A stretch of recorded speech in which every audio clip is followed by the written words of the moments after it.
Holy crap, it's only the middle of July and my digital wrist thermometer is already reading 101.7 degrees Fahrenheit. Oh wait, that's my watch. Oh damn, I'm late for work! Oh motherfucker!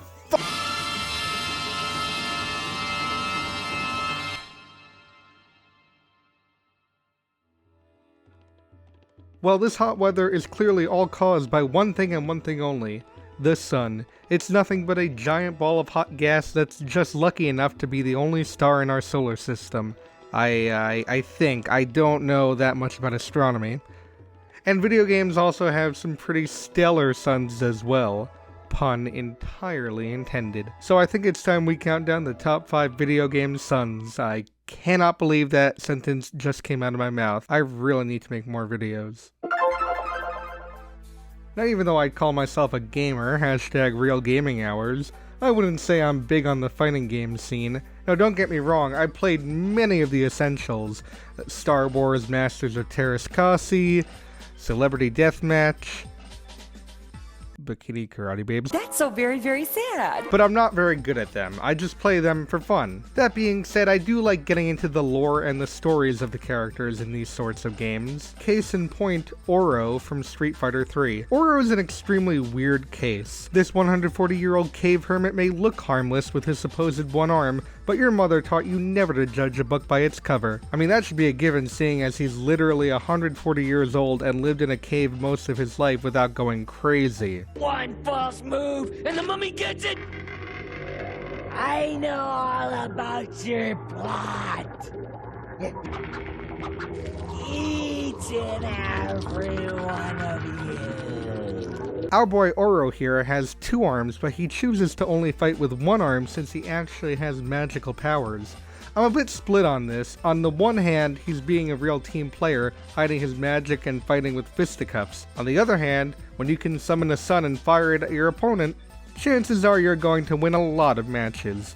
Now to be fair, Oro's Yagyu Udama isn't technically described as a sun, but when one of his other moves is labeled as Sun Disc Palm, I think I'm allowed to take a few creative liberties here and there. Plus, if I didn't put it on the list, it'd be nothing but Nintendo games the entire way. Anyways, the Yagyu Udama is a very powerful move, and one of only a handful of times that you'll see Oro use both his hands to fight. That in itself proves that the Yagyu Udama is a powerful move, not to be taken lightly, just like Heat Stroke. Stay hydrated, kids. Oh, and also, if you want to know more about fighting game history, skills, and just the games in general, check out my friend River Joe's channel. He's currently in the middle of his Mortal Kombat retrospective, so go check him out. Link in the description, or the eye icon thing in the top right corner, or both. I don't know, it's really fucking hot. Give me a break here.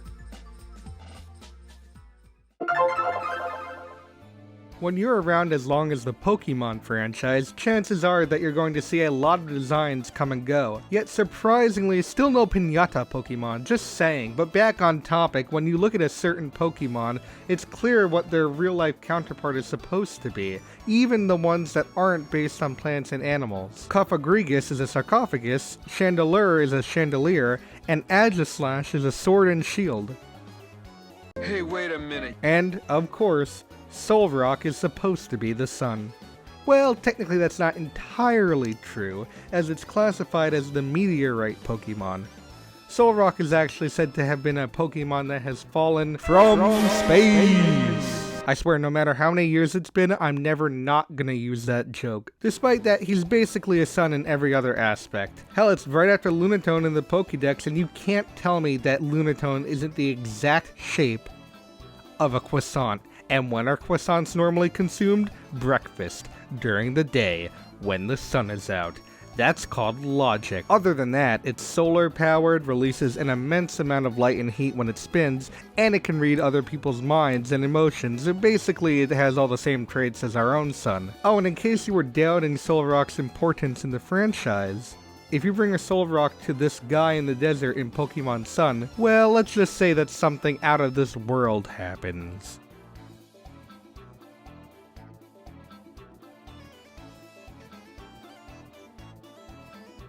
You got a better explanation? No. What other explanation could there be? Yep, Spaceman. Despite Solrock not being a sun, I think that it qualifies enough for this list, and it certainly brightens my day. And in the end, isn't that what the sun is really all about? Okay, but for real, Nintendo, you have like 50 bird Pokemons and not a single Piñata Pokemon. You're missing out on an untapped market here. I'm not even going to charge you for the idea. I'm just going to let you have it.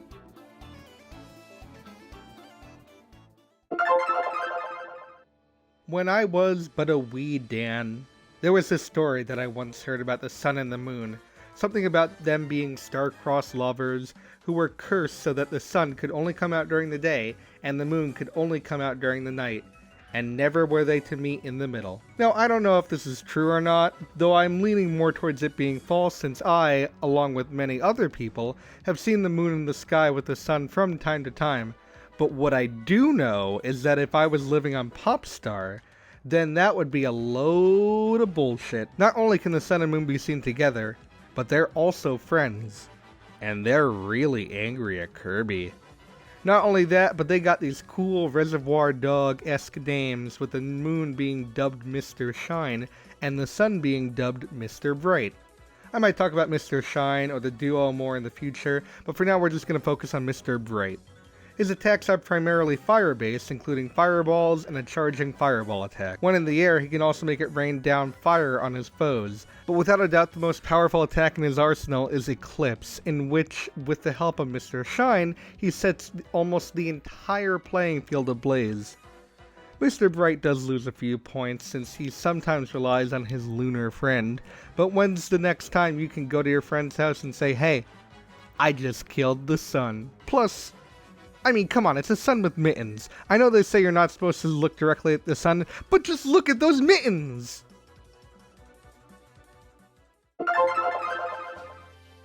No matter what your background is, if you're short, tall, fat, skinny, like Tetris, or have no soul, I think it's safe to say that we all agree on this one thing.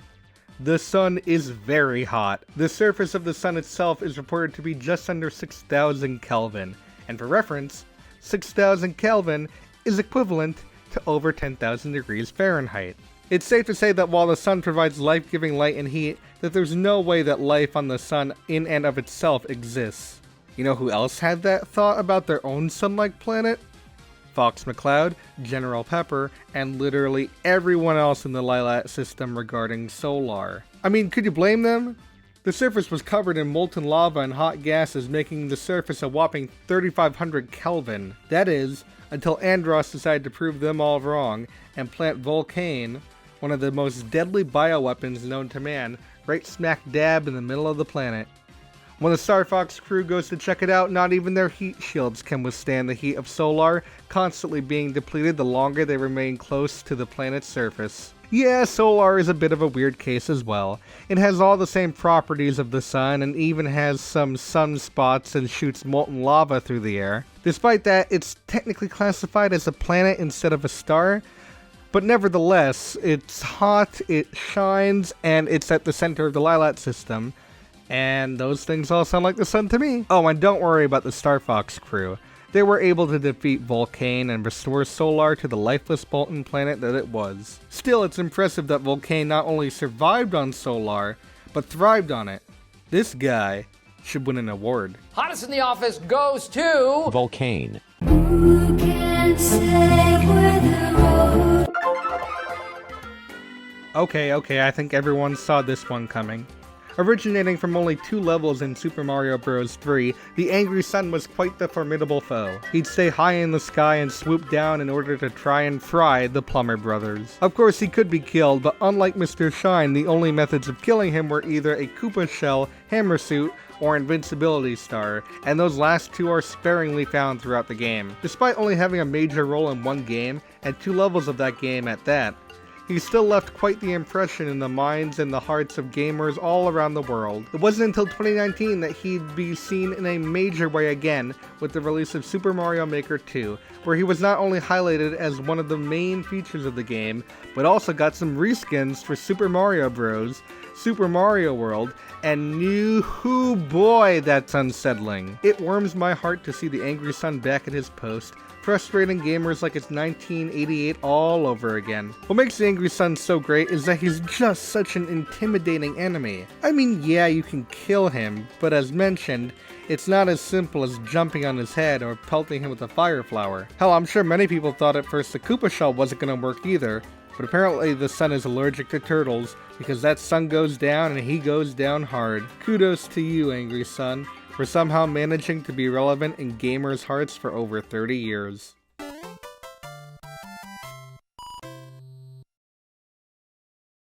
Well guys and gals, I hope you enjoyed the first video of what I'm calling Summer Vacadan 2019. This is where the logo would go.